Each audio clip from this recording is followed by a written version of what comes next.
Assalamualaikum warahmatullahi wabarakatuh. Dan pada video kali ini kita akan mengisahkan tentang Al-Barra bin Malik. Dan ini adalah kisah sahabat Nabi yang heroik dan dijuluki sebagai pahlawan Islam yang tangguh. Beliau adalah Al-Barra bin Malik, yaitu seorang sahabat Nabi yang terkenal dengan kepahlawanannya di medan perang. Meskipun kita semua juga tahu bahwa Islam memiliki banyak pahlawan-pahlawan, bukan hanya Al-Barra, namun setiap sahabat memiliki ciri khas tersendiri dalam kepahlawanannya. Seperti dalam kisah Usamah bin Zaid, pahlawan muda Islam yang menaklukkan pasukan Persia pada usia 18 tahun. Khalid bin Walid yang dijuluki pedang Allah, beliau tidak pernah kalah dalam medan perang. Dan masih banyak lagi yang lainnya. Namun begitu juga dengan sahabat Al-Barra bin Malik. Beliau juga memiliki ciri khas kepahlawanan yang tidak kalah hebatnya dari sahabat-sahabat Nabi yang lain yang terkenal seperti Umar bin Khattab, Ali bin Abi Thalib, dan lain sebagainya. Sehingga sangat disayangkan jika kita tidak mengetahui kisah Al-Barra bin Malik serta tidak menceritakannya kepada anak-anak kita. Al-Barra bin Malik adalah sahabat Nabi yang berperawakan kurus. Tulang tubuhnya berbalur daging tipis dan berambut kusut. Sekalipun demikian, sahabat Nabi yang satu ini sangatlah handal, pemberani dan tangguh, karena ia pernah membunuh 100 orang musyrik sendirian saat duel 1 lawan 1. Dan jumlah ini belum termasuk orang yang dia habisi di medan perang. Bahkan Umar bin Khattab menjuluki Al-Barra sebagai seorang yang pemberani, bernyali besar dan bertekad baja. Al-Faruq menulis kepada para gubernurnya di seluruh wilayah kekuasaannya, "Jangan menyerahkan pasukan kaum muslimin kepadanya. Aku khawatir dia akan mencelakakan mereka karena keberaniannya." Al-Barra bin Malik adalah saudara kandung dari Anas bin Malik. Mereka adalah sahabat yang sama-sama dekat dengan Rasulullah SAW. Kisah keberanian dan kepahlawanan Al-Barra bin Malik dimulai setelah awal wafatnya Rasulullah SAW. Saat Rasulullah SAW sudah menghadap Arabnya, banyak kabilah-kabilah Arab yang mulai keluar berbondong-bondong meninggalkan agama Allah Subhanahu wa Ta'ala dan menjadi murtad. Padahal ketika Nabi masih hidup, mereka masuk Islam secara berbondong-bondong. Sedangkan orang Mekah, Madinah, Taif, dan beberapa kabilah Arab yang tersebar masih tetap teguh di atas Islam. Mereka adalah orang-orang yang Allah teguhkan hatinya di atas Islam. Setelah Abu Bakar dibaiat menggantikan Rasulullah SAW, beliau langsung memerangi orang-orang murtad, terutama memerangi Nabi palsu Musailamah Al-Kazzab. Sayyidina Abu Bakar Al-Siddiq menghadapi fitnah buta yang merusak. Beliau layaknya gunung yang berdiri kokoh. Beliau menyiapkan 11 pasukan dari orang-orang Muhajirin dan Ansar. Beliau mengibarkan 11 panji komando untuk memimpin pasukan tersebut.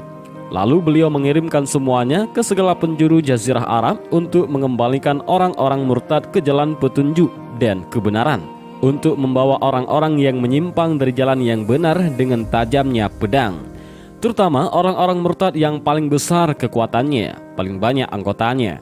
Siapa lagi kalau bukan Bani Hanifah alias para pengikut Musailamah Al-Kazzab. Musailamah Al-Kazzab didukung oleh 40.000 orang dan mereka adalah petarung tangguh dari kabilahnya serta para sekutunya. Sebagaimana yang kita ketahui bahwa kebanyakan dari pengikut Musailamah Al-Kazzab adalah orang-orang yang mengikutinya karena fanatisme kepadanya, bukan karena beriman kepadanya. Karena sebahagian dari mereka berkata, "Aku bersaksi bahwa Musailamah adalah pembual besar dan Muhammad adalah orang yang benar. Namun pembual Rabi'ah ini lebih kami cintai daripada orang yang jujur dari Mudhar." Pada babak pertama dalam memerangi Abi Hanifah, Musailamah mampu mengalahkan pasukan kaum muslimin yang dipimpin Ikrimah bin Abu Jahal, dan Musailamah berhasil memukul mundur tentara Islam. Setelah pasukan pertama yang dipimpin Ikrimah mundur, maka Abu Bakar langsung mengirim pasukan kedua yang dipimpin oleh Khalid bin Walid, beranggotakan para sahabat besar dari kalangan orang-orang Muhajirin dan Ansar. Dan di barisan depan pasukan ini adalah Al-Barra bin Malik Al-Ansari dan beberapa pahlawan kaum muslimin lainnya. Dua pasukan bertemu di bumi Yamamah di Najd, dan perang pun dimulai. Tetapi pasukan Musailamah terus menunjukkan keunggulannya. Bumi yang diinjak kaum muslimin mulai berguncang. Mereka membuat pasukan muslimin melangkah mundur sehingga pasukan Musailamah mampu menerobos markas Panglima Khalid bin Walid dan membongkar tiang-tiangnya. Pada saat itu, kaum muslimin merasakan sebuah bahaya yang sangat besar. Mereka menyadari bahwa mereka kalah di depan Musailamah Al-Kazzab. Niscaya Islam tidak akan pernah berdiri tegak setelah hari itu. Allah yang tiada sekutu baginya tidak akan pernah lagi disembah di bumi Jazirah Arab. Dan akhirnya Khalid bin Walid maju menghampiri pasukannya. Dia mulai menata ulang, memisahkan orang-orang muhajirin dari orang-orang ansar, dan juga memisahkan orang-orang pedalaman dari pasukan yang lain. Khalid bin Walid mengumpulkan anak-anak dari seorang bapak di bawah panji-panji salah seorang dari mereka, agar masing-masing dari mereka menunjukkan kepahlawanannya di medan perang, agar diketahui di mana titik kelemahan kaum muslimin. Perang kembali berkecamuk yang memakan korban besar. Bahkan kaum muslimin belum pernah mengenal perang sedahsyat itu dalam sejarah perang mereka sebelumnya. Pasukan Musailamah berperang dengan teguh layaknya gunung yang tegak menjulang tinggi. Mereka tidak terpengaruh oleh banyaknya jumlah korban yang berjatuhan.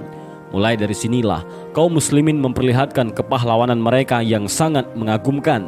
Seandainya ia disusun menjadi satu, niscaya akan menjadi sebuah kisah kepahlawanan yang tergolong sangat mencengangkan. Pahlawan pertama adalah Sabit bin Qais, pembawa panji orang-orang Ansar. Ia mengambil kain kafannya, membuat galian tanah sedalam setengah betis, lalu dia masuk ke dalam.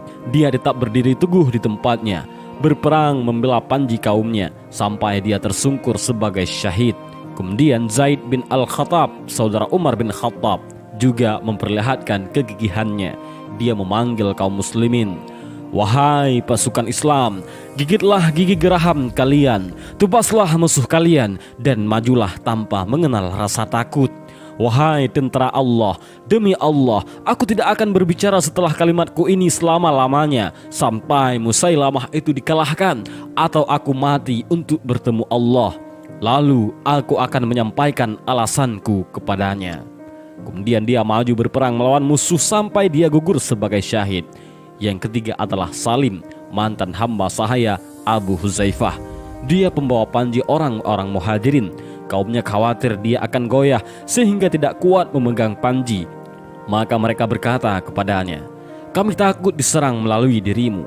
Maka dia menjawab, "Jika kalian sampai kalah karena aku, maka aku adalah seburuk-buruk penghafal Al-Quran." Kemudian dia maju dengan gagah berani sampai gugur sebagai syahid.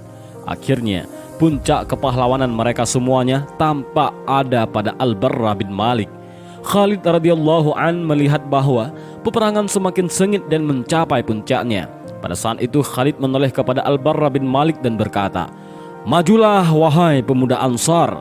Maka Al-Barra melihat kepada kaumnya dan berkata dengan perkataan indah, memompa semangat kaum muslimin, "Wahai orang-orang Ansar, jangan ada salah seorang dari kalian yang berpikir untuk kembali pulang ke Madinah. Tidak ada Madinah bagi kalian setelah hari ini. Yang ada hanyalah Allah semata dan mati syahid." Lalu Al-Barra bin Malik melangkah maju menyerang orang-orang musyrik dan kaumnya mengikutinya. Dia menerjang membelah barisan musuh, menebaskan pedangnya ke leher musuh-musuh Allah, sehingga bumi yang dipijak oleh Musailamah dengan pasukannya berguncang. Maka mereka pun mundur berlindung ke dalam benteng yang kemudian dikenal setelah itu dalam sejarah dengan benteng kematian, karena banyaknya korban yang terbunuh di dalamnya. Benteng kematian ini sangat luas dan dindingnya yang tinggi. Musailamah dengan ribuan pendukungnya masuk dan mengunci pintu benteng dari dalam. Setelah bersembunyi di balik benteng, selanjutnya pasukan Musailamah menghujani kaum muslimin dengan anak-anak panah dari dalam benteng. Maka anak panah turun kepada kaum muslimin layaknya hujan yang turun dari langit. Pada saat itulah pahlawan kaum muslimin Al-Barra bin Malik melangkah ke depan dan berkata, "Wahai kaum muslimin, letakkan aku di sebuah tameng. Angkatlah tameng itu di ujung tombak. Kemudian lemparkan aku ke dalam benteng dekat pintu gerbangnya. Kalau aku tidak gugur, maka aku akan membuka gerbangnya untuk kalian." Dalam sekejap, Al-Barra sudah duduk di sebuah tameng, berbadan kurus dan kerempeng. Puluhan tombak mengangkatnya dan melemparkannya ke dalam benteng kematian. Di antara ribuan tentara Musailamah, maka Al-Barra turun di antara mereka layaknya sebuah halilintar. Al-Barra melawan mereka sendirian di dekat gerbang benteng, menebaskan pedangnya sehingga dia berhasil menyudahi perlawanan 10 orang dari mereka dan membuka benteng, sekalipun dia harus menerima 80 lebih luka tubuhnya berupa tusukan anak panah atau tebasan pedang. Maka kaum muslimin berhamburan masuk ke dalam benteng kematian. Dari dinding-dindingnya dan pintu-pintunya, mereka menebaskan pedang-pedang mereka ke leher orang-orang yang murtad. Kaum muslimin bisa membunuh sekitar 20.000 orang dari mereka. Kaum muslimin sampai kepada Musailamah dan mengirimkannya ke pintu kematian.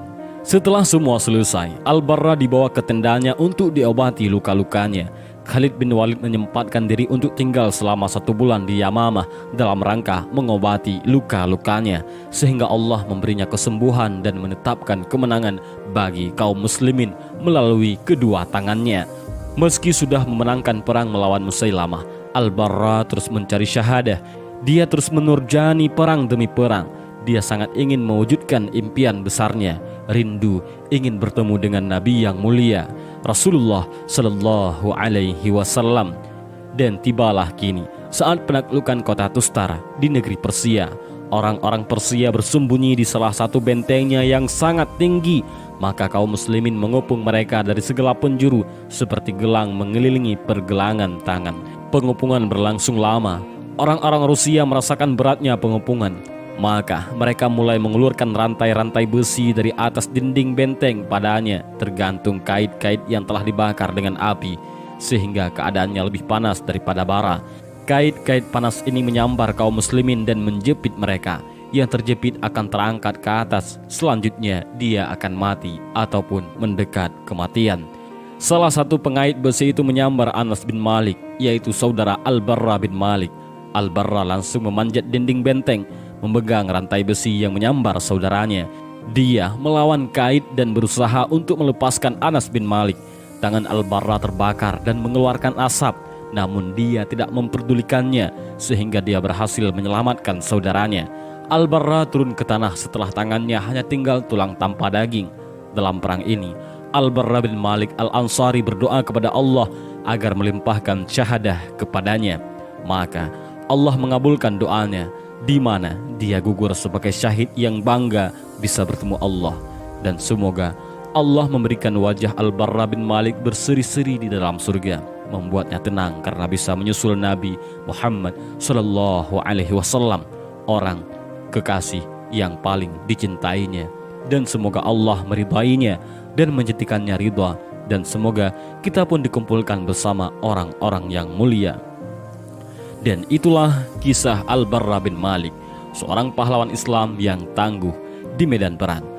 Dan semoga dengan kita mendengar kisah-kisah seperti ini, mudah-mudahan kita menambah wawasan, ilmu pengetahuan, juga kecintaan kita kepada para sahabat-sahabat Rasulullah Sallallahu Alaihi Wasallam yang telah berjuang mempertegakkan kalimah La ilaha illallah, yang telah membantu Rasulullah Sallallahu Alaihi Wasallam dalam menyebarkan dakwah dan ajaran Islam. Dan mudah-mudahan video ini bermanfaat. Wallahu a'lam bishawab. Assalamualaikum warahmatullahi wabarakatuh.